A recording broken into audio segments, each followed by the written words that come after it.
Hi, I'm Wendy Ogilvie, Director of Environmental Programs at the Grand Valley Metro Council, and I want to welcome you all to the Grand River Spring Forum 2020. This is a new time for all of us, and we've all been adapting to new ways of doing things and communicating, so thanks for joining us in this virtual forum this year. We'll see how it goes. Our theme this year is resilience, especially fitting for this time of uncertainty, and that's really what resilience is all about, how to be ready and be able to adapt to an uncertain future. So we put together presentations and information from experts, and then we'll hear a little bit about our partners and some of the projects that are happening in the watershed to increase resilience. It's not just about our changing climate. Many other challenges face us as we work on managing, protecting our natural resources. And we're really grateful for all of the work that all of you do, our partners and sponsors who believe in what we're doing. So I'd like to take a minute to thank all of our sponsors, and throughout the morning together, we'll be able to see short videos about their sponsors and the work that they're doing. First of all, thank you to GVSU's Making Waves initiative for collaborating with us on the forum this year. Thank you to Fishbeck for contributing to our program and helping us create tools and resources to assist MS4 communities in managing stormwater to reduce pollutants entering our watershed. Thank you to the West Michigan Sustainable Business Forum for collaborating on several projects that help us connect with small and large businesses in meeting their triple bottom line. Thank you to Interface H2O for bringing products and the research to more effectively build green infrastructure in our communities. And thank you to Prine and Newhoff for your engineering expertise in assisting communities in applying best management practices. Thank you to WEMEAC for advocating for clean water every day. Thank you to Haynes for providing the materials and trainings to preserve our natural resources. Thank you to Vriesman and Korhorn for designing and building our watershed's critical infrastructure. And finally, thanks to Gary and Linda DeCock, who have been with ELGRO since its humble beginnings and have carried us through this journey. We all wish them the best of luck on this new journey that they find themselves on right now. You'll be hearing from ELGRO's staff throughout the day, and I just want to thank all of them for putting on this great program and working hard every day to preserve and protect our watershed.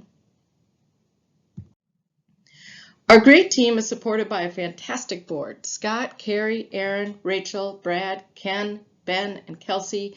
We appreciate the time and commitment you have given ELGRO over the years. Now I'm going to take a few minutes to highlight some of ELGRO's activities this past year.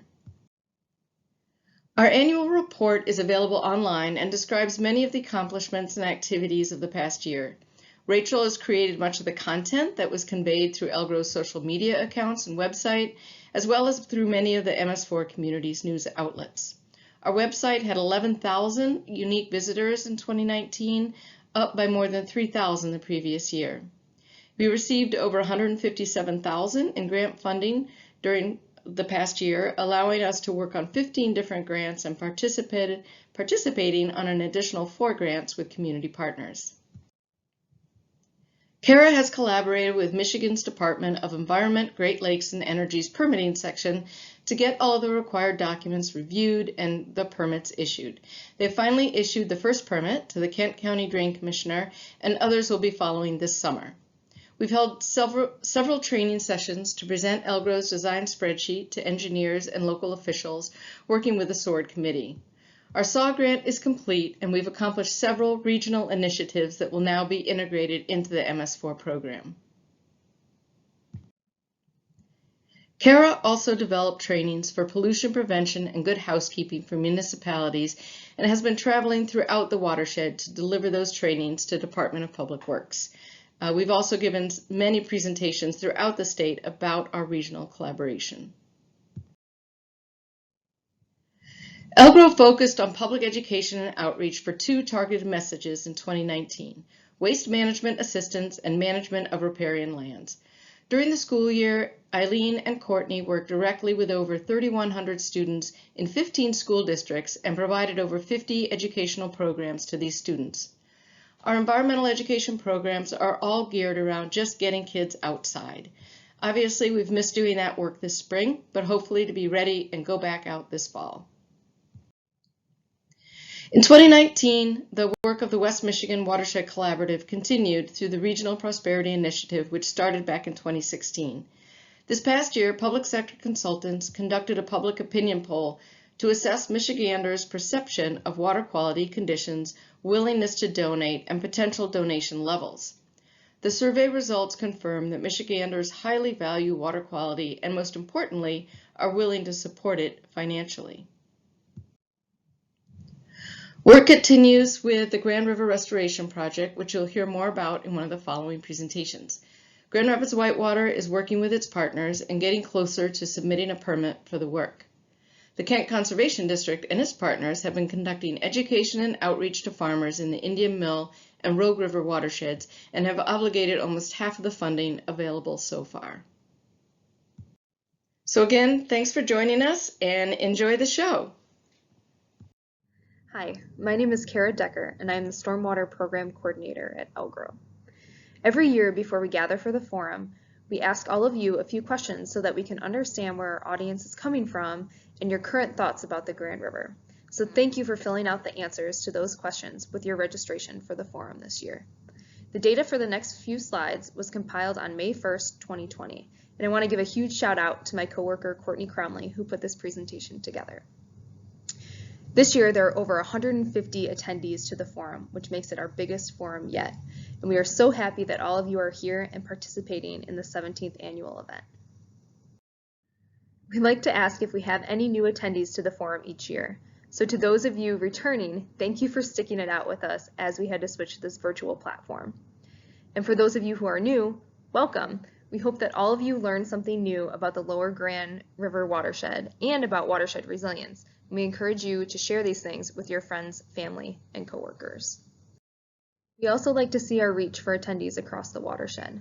We like to know where you reside because different areas of the watershed face very different issues. We do have some attendees from beyond the Lower Grand River watershed, which you can see outlined in this slide in that orange color. So it's really nice to see that there are others joining us from across the state of Michigan. We also have some attendees joining us, our friends from Milwaukee and from Buffalo, New York. So wherever you're joining us from, thank you for being here. Just like different areas of the watershed are facing different issues, everyone's opinion differs about the most pressing water quality issue. So you'll notice that a lot of people responded that they think that stormwater or non-point source pollution is a very big issue in our watershed. Other things like septic systems, climate change, and agriculture also made the list.